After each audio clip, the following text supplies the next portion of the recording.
Gure referentzialtasuna aipatu nahiko nuke, azkenean mundu mailan munduko kooperatiba handiena gera, baina hemen ere bai datu pare bat.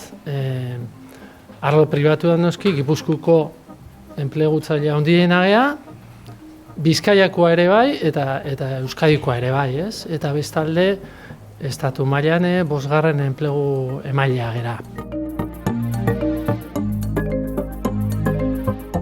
Por otra parte, 2024 pues acaba de cerrar, todavía no tenemos las cifras auditadas, pero sí que adelantamos pues que ha sido un año muy bueno para Mondragón, en el que hemos facturado 11.200 millones de euros consolidando ese crecimiento.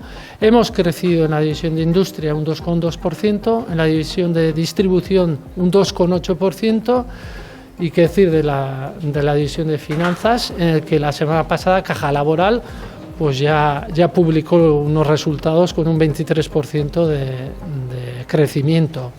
Lagunaro y nuestra EPSV pues también ya supera los 7.400 millones de euros al 31 del 12 en cuanto a patrimonio, y por tanto un año muy bueno. Y cara a futuro, pues cara a futuro estamos con fuerzas y con ganas. Queremos generar nuevos empleos de calidad, preferentemente cooperativo, y para ello vamos a apostar también con nuevos negocios. Tenemos un proyecto para generar un ecosistema que nos pueda permitir integrar pues, perfiles de tecnologías digitales, y también tenemos otro proyecto en las que prevemos pues, trabajar un poco la inclusión social para perfiles del ámbito de servicios, de cooperativas de servicios. Negozio berriak sustatu nahi ditugu, bai Google, bai eta beste batzuen kolaborazioarekin. Horretarako gure funtsak ere hortarako jarri ditugu, alde batetikan startupetan 15 milioi euroko funts bat bukatu dugu, agortu dugu eta kopartizipatu behar dugu berri batetan.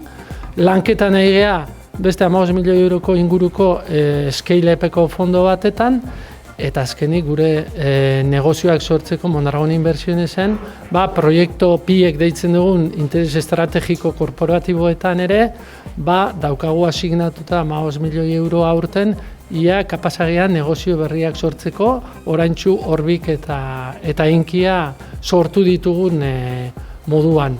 Hortaz, ikustezue, daukagu irikiera, daukagu kolaborazioa, nahi dugu aportatu gizarteari berez, azkenean guk enplegu duina sortu nahi dugu.